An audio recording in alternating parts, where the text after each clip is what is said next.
Baiklah, perkenalkan nama saya Rifa Tamia Tifania, NIM 18233094 dari Prodi Manajemen Pajak.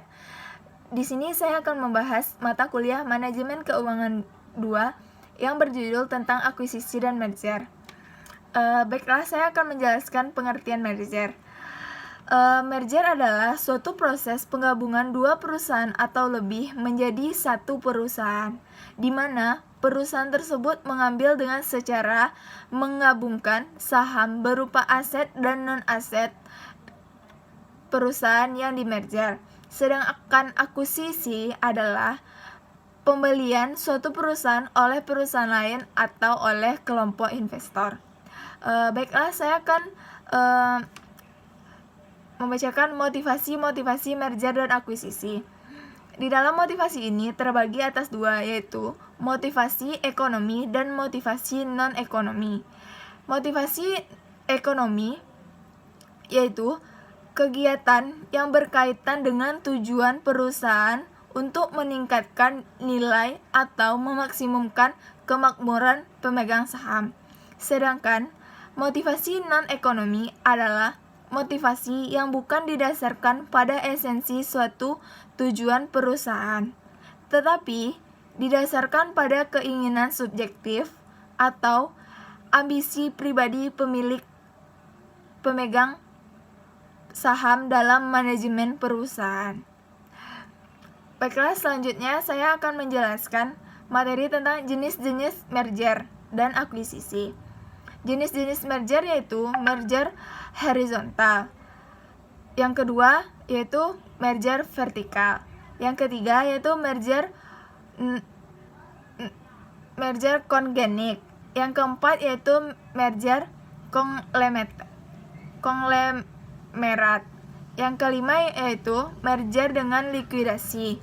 Yang keenam yaitu merger tanpa likuidasi.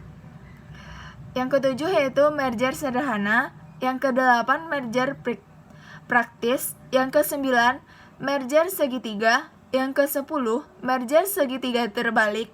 Yang kesebelas merger dengan metode pembelian. Yang ke-12 merger dengan metode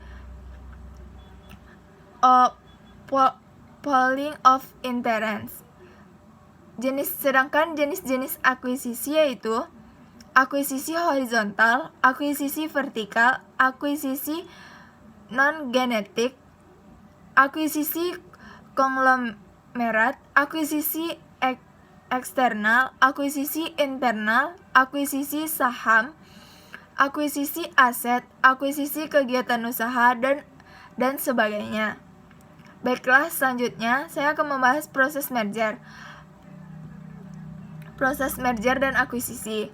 Proses merger prosedur hukum tentang perusahaan merger dan akuisisi.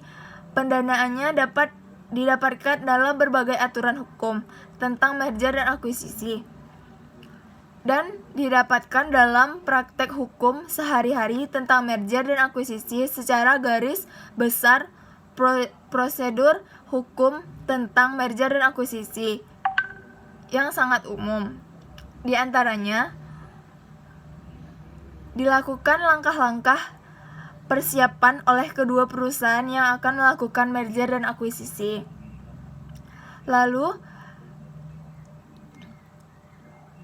para pihak dalam merger atau pihak pengakuisisi mulai menunjukkan pihak-pihak yang terlibat dalam proses pelaksanaan merger dan akuisisi, dan sebagainya. Baiklah, akuisisi dan merger, contohnya itu dalam suatu perusahaan merencanakan mengakuisisi PT B data kedua perusahaan tersebut. Dalam keterangan misalnya ada keterangan lalu PT A dan PT B itu terbagi atas kolom-kolom yang berisi EPS, harga per lembar saham, jumlah lembar saham, laba setelah pajak, nilai proses equity, dan sebagainya. Itu dapat diselesaikan dengan cara lebih detailnya saya jelaskan dalam resume saya. Baiklah, sekian hasil presentasi saya dalam penjelasan merger dan akuisisi. Sekian, terima kasih.